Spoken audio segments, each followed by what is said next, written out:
Oi pessoal, estou aqui com vocês para mais uma das nossas aulas e hoje nós vamos falar aí da termodinâmica.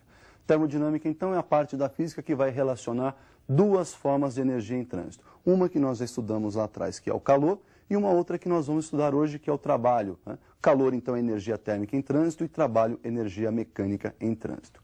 Vamos definir então o trabalho numa transformação qualquer. Então numa transformação qualquer aí, olha, uma transformação que sai do estado 1 e vai para o estado 2, nós temos aí, no diagrama de Clapeyron, diagrama PV, a área sob essa curva sendo numericamente igual ao trabalho, né? Esse trabalho ele pode ser realizado, ele pode ser recebido. Volume aumentando, nós temos um trabalho positivo, consequentemente o sistema realiza trabalho sobre o meio externo. Quando o volume diminui, nós temos um trabalho negativo, isso significa então que o nosso sistema está recebendo o trabalho do meio externo. Por outro lado, se o volume não se altera, não varia, se o volume permanece constante, nós temos que o trabalho é nulo, ou seja, o sistema não troca trabalho com o meio externo. Bom, então como vocês perceberam, essa relação de volume aumenta e diminui, basta você pensar um sistema aqui na minha mão. Quando esse sistema sofre uma expansão, o seu volume aumenta. Para isso, o sistema tem que empurrar o meio externo para abrir caminho para esse aumento. Então, ele está realizando o trabalho sobre o meio externo. Quando o sistema sofre uma força externa, né, ele tem que sofrer uma diminuição, uma contração. Então, é o meio que realiza trabalho sobre o sistema. Daí a relação de volume aumentando e diminuindo. Tá? Nós vamos observar alguns casos particulares. Por exemplo, observem a transformação isobárica, quando a pressão se mantém constante.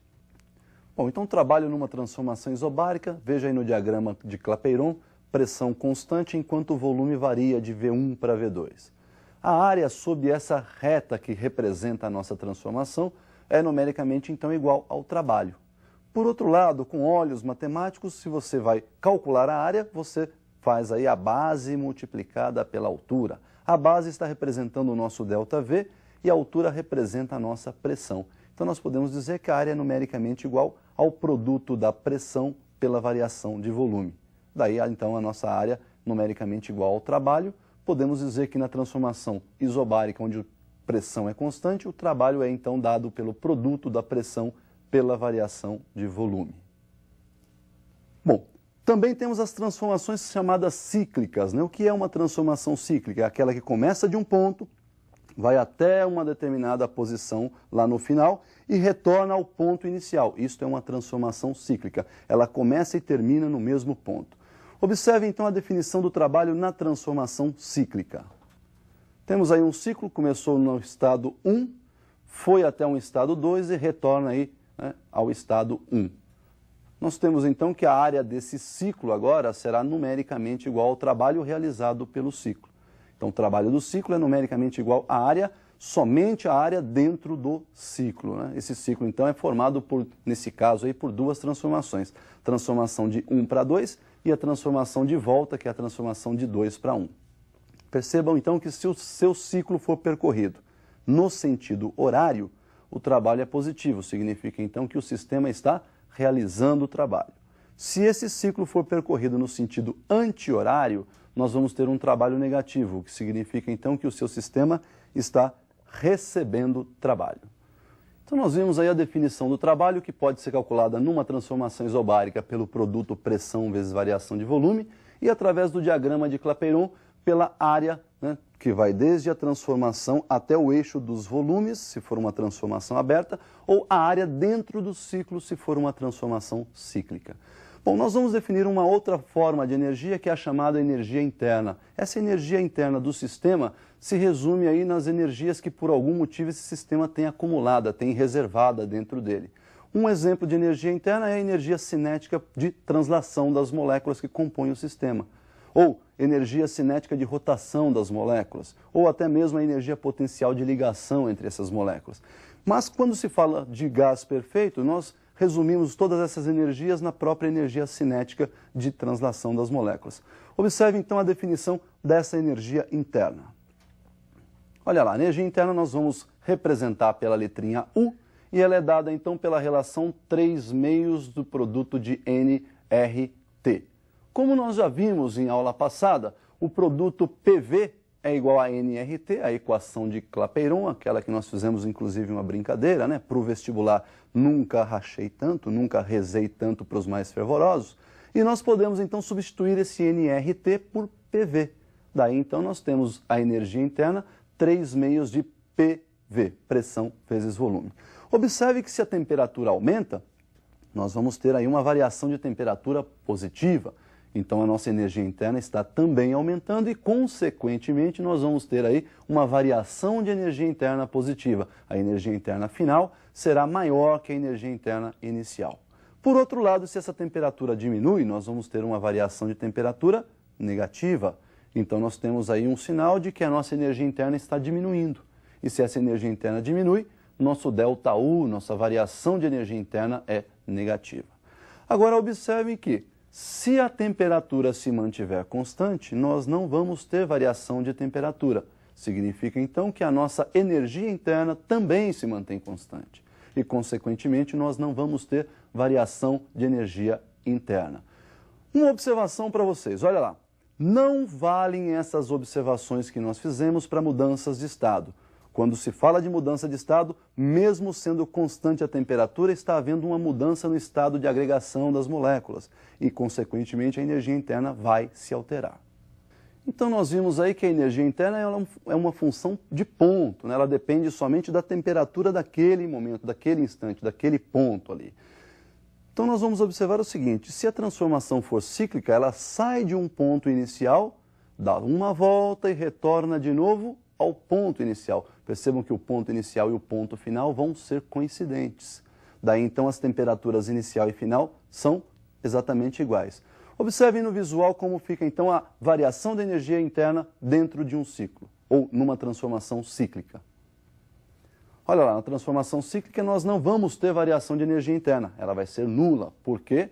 Porque nós temos aí a temperatura inicial e a temperatura final com a mesma intensidade, isto é, mesma energia interna no início e no final da transformação. Saiu do estado 1, foi até o estado 2 e retornou ao estado 1. Mesma energia interna no início e no fim, variação nula. Então, não se esqueçam, no ciclo não temos variação de energia interna. Observe então que a partir daí nós já podemos agora relacionar as duas formas de energia em trânsito, o calor e o trabalho que nós já acabamos de definir aí. Nós vamos fazer essa definição numa primeira lei, denominada primeira lei da termodinâmica, ou até mesmo princípio da conservação de energia. Vamos observar então na tela essa primeira lei da termodinâmica. Então a primeira lei da termodinâmica nós podemos defini-la da seguinte forma. Imagine aí um sistema, esse sistema está recebendo uma certa quantidade de energia na forma de calor, e ele pode usar esse calor para algumas transformações de energia. Ele pode, por exemplo, transformar integralmente esse calor em trabalho. Por outro lado, ele pode simplesmente pegar toda essa quantidade de energia térmica que entrou, toda essa quantidade de calor, e transformá-la em energia interna, ou seja, deixar essa energia acumulada dentro dele mesmo. E por outro lado, ele pode fazer as duas coisas simultaneamente. Um pouco ele guarda para ele em forma de energia interna e o restante ele utiliza para a realização do trabalho. Nós podemos então observar que existe aí uma conservação de energia. A quantidade de calor que entrou no sistema pode ser transformada em parte em trabalho e parte em energia interna. Somatório da energia que entra, que é o calor, igual ao somatório da energia transformada, que é o trabalho, mais a variação de energia interna sofrida pelo sistema. Então nós observamos aí que essa lei é bem simples de ser aplicada. O que não é simples é você esquecer aí de alterar os sinais. Calor que entra é calor positivo, calor que sai é calor negativo. Então o sistema ele pode estar recebendo o calor, mas ele pode estar cedendo o calor. Trabalho realizado é trabalho positivo, trabalho recebido é trabalho negativo. Então cuidado, se ele realiza trabalho, esse trabalho é positivo, se ele recebe, esse trabalho é negativo. E a energia interna, quando ela aumenta, tem uma variação positiva, quando ela diminui, a variação é negativa. Então também temos que tomar cuidado aí com esse sinalzinho. A equação é simples, mas na hora de substituir os valores, eles devem ser substituídos com seus respectivos sinais. Não podemos esquecer isso aí. Tudo bem? Vamos mais para um caso particular aí. Observem a transformação isotérmica. Dê uma olhada aí então como fica essa primeira lei aplicada na transformação isotérmica. Olha lá, na transformação isotérmica nós temos que a temperatura se mantém constante e por este motivo nós não temos variação da energia interna. Se eu não tenho variação da energia interna, o calor então será integralmente transformado em trabalho, né? Se o calor entra então é positivo, o calor recebido positivo, se esse calor for cedido ele é negativo. Todo o trabalho realizado positivo e se o trabalho for recebido ele então será negativo. Então nós podemos dizer que a quantidade de calor é igual ao trabalho, lembrando que nesse caso aí os sinais também serão exatamente iguais.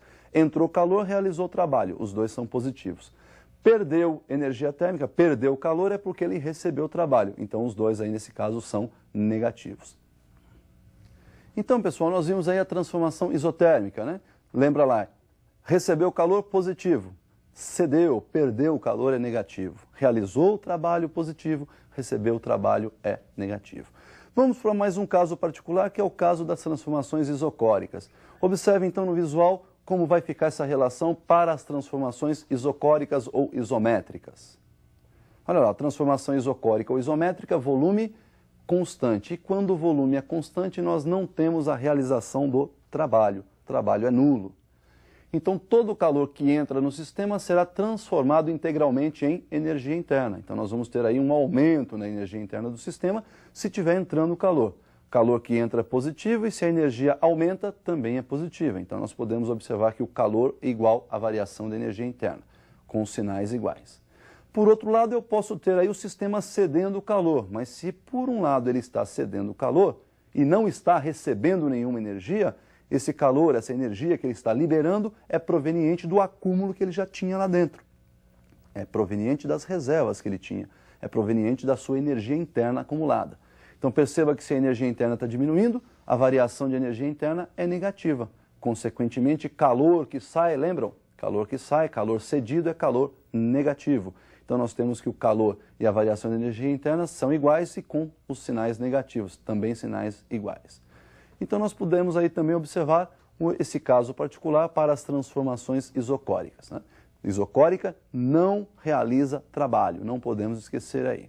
E para terminar nós temos aí as transformações adiabáticas. Então observe no visual como vai ficar para as transformações adiabáticas essa relação aí de energia.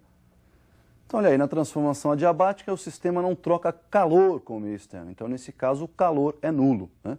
Nós vamos ter aí então, nessa transformação, o sistema realizando o trabalho utilizando aí a própria energia interna. Então veja bem, quando ele realiza trabalho positivo. E a sua energia interna então, por conta disso, está diminuindo, variação negativa. Por outro lado, ele pode estar recebendo trabalho. Consequentemente, se ele recebe trabalho negativo e sua energia interna aumenta. Então, nós temos uma variação positiva. Percebemos, então, que o trabalho é igual a menos, né, sinalzinho negativo, menos o ΔU, menos a variação da energia interna. Ou, quando ele está recebendo trabalho, menos trabalho, esse trabalho é negativo, igual a variação da energia interna positiva, porque nós teremos aí um aumento da energia interna. Bom, pessoal, então nós vimos aí todas as relações possíveis de energia térmica em trânsito e isso aí resume a nossa aula da termodinâmica. Então, por hoje, o que nós tínhamos para ver é só isso. Até a nossa próxima aula e estudem bastante. Bons estudos!